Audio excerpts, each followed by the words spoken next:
Steve, thank you. Pleasure. Steve Leisman. Let's continue the conversation involving the Fed and the Fed governor, of course, Lisa Cook. Senator Elizabeth Warren joins us now. Senator, always good to have you. Obviously, I should remind people as well, you sit on the Senate Finance Committee. Give us first your take overall in terms of what is certainly the continued attacks on the Fed's independence by the president. So, look, what's going on right now is the single biggest attack on the independence of the Fed in American history. And just to remind everybody, we have had in the United States much success by trying to keep our central bank politically isolated. That's why we have the long terms. That's why Fed governors can be fired only for cause. And all of that is because we want a Fed, we want a central bank that is making decisions based on the data, on what the data are actually telling us about the best direction for the economy, not based on the politics of the President of the United States. Now, this is Donald Trump's third big run at trying to crush the Fed, right? First, he said he was going to fire Jerome Powell, and you watched the markets tank over that. Then he went after him on the idea that he was spending too much money on renovating the Fed buildings. Remember that episode? And now we're on the third episode of Go After the Fed, and that is to claim that he's firing Lisa Cook. So, it's all attacks on the Fed. And I don't have to remind people on this program, of all places, we undermine the independence of the Fed and politicize it. Then that undercuts our economy and confidence in our economy, not just with investors here in the United States, but worldwide. Countries that do this, look at a country like Turkey, where a strongman takes over the central bank and they end up with 80% inflation.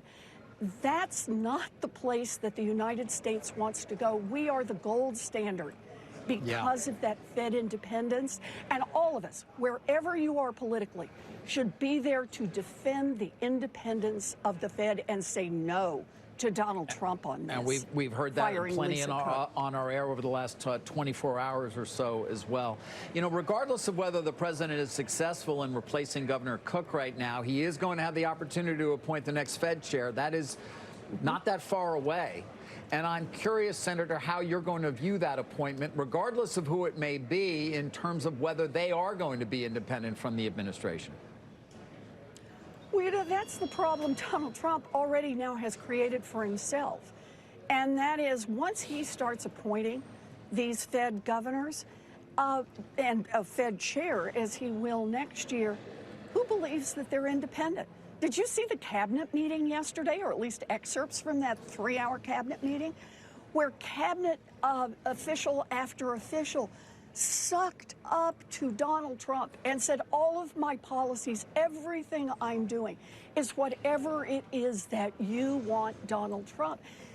It's really hard then, even if nominally we're going through the process of naming replacement Fed governors and a new Fed chair, it's hard to make the case that anyone will believe that Donald Trump is nominating people who, in fact, will be independent. I mean, don't you think that every nominee right now, potential nominee, is out there trying out? And how do you think they're trying out?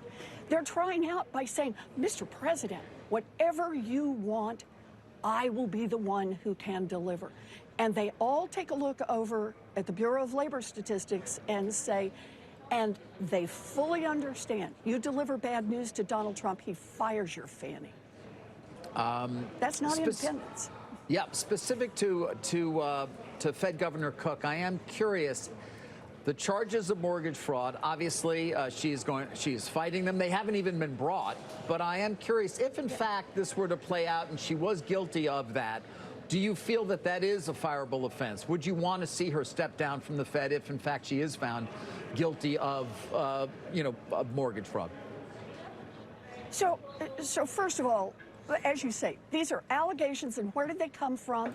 They came from a Donald Trump lackey who said, in effect, I have access to a whole bunch of data that nobody else sees, and let me see if I can go through the Donald Trump enemies list and find anything that I can claim is dirt that you might be able to use to lever somebody else. That's this process that's been going on so far. What I care most about is that we follow the law here, and the law is pretty clear that firing for cause means job-related, like someone who has been inefficient or someone who's been corrupt in doing the job.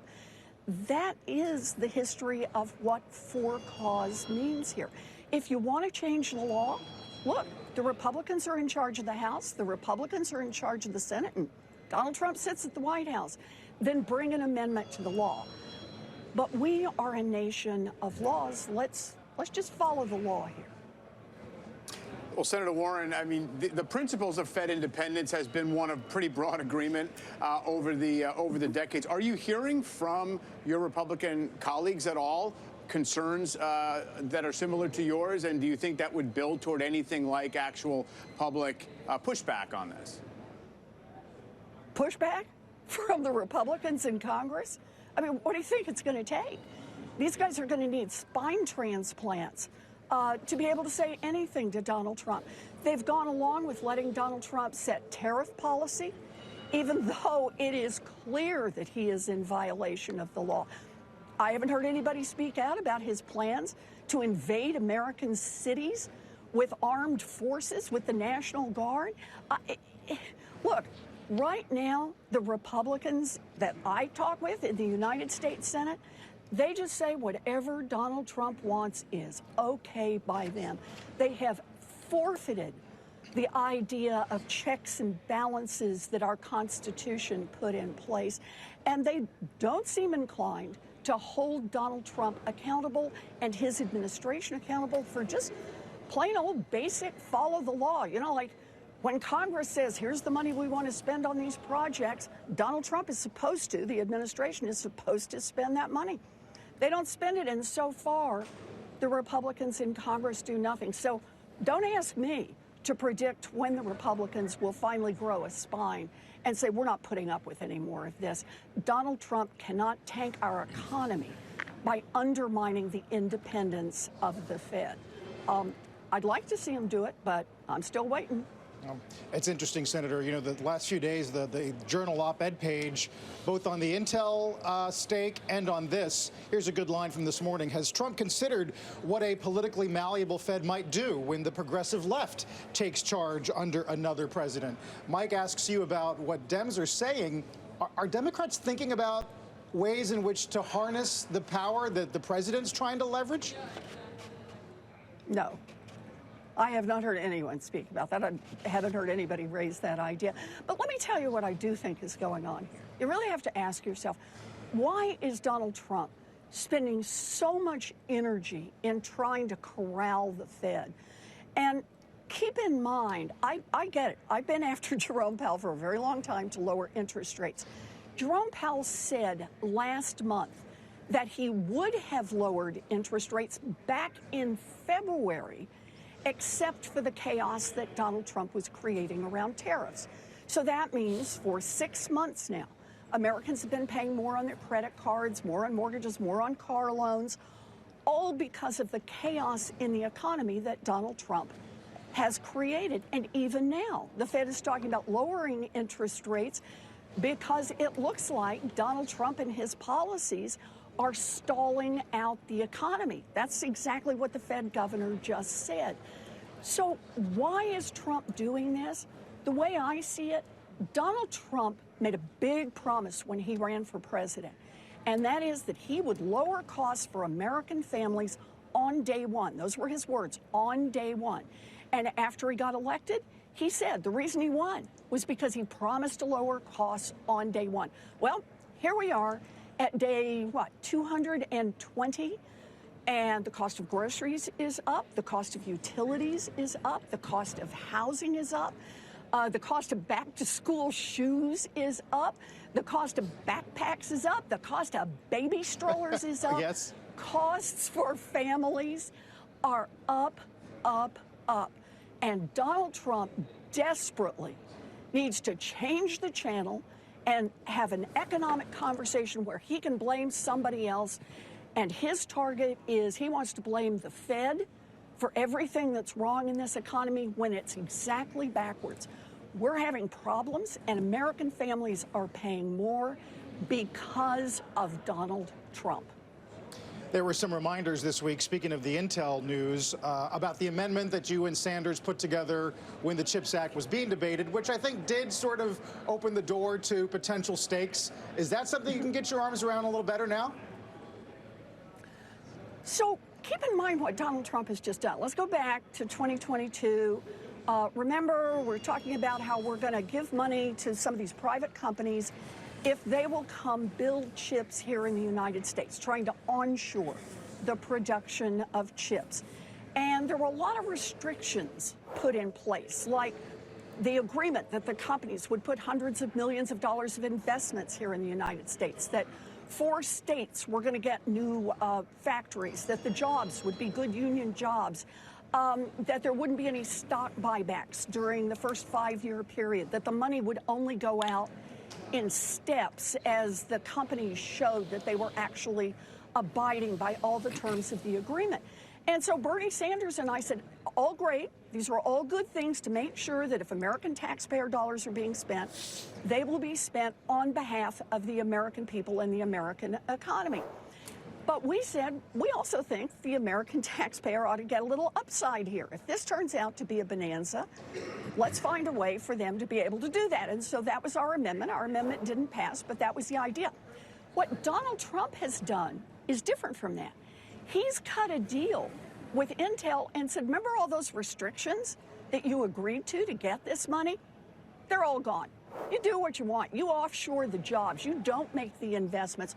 You get the money up front. You do the stock buybacks. But we want 10% of the action. That's just becoming a partner with a corporation. That's not making sure that taxpayer money is spent to try to help the American economy. That's just Donald Trump doing another shakedown. Just like he's doing shakedowns on American universities, just like he's doing shakedowns on American Democratic mayors, just like he's trying shakedowns anywhere that he thinks he can. And I think that's a big problem. Well, I think there's a full expectation that it's going to help Intel continue to build manufacturing capacity in this country, Senator. Well, Donald Trump just waived most of the restrictions that were in the original deal that would make sure that Intel was delivering on those promises to invest here in the United States as it got progress payments. So why is Donald Trump waving on all that? Why is Intel asking for all that? And how is it that Intel can still get American taxpayer dollars when those restrictions are being waived? That's just Donald Trump doing shakedowns and not advancing the interests of the American economy and the American worker. Senator, always appreciate having you. Thank you. Always good to be here.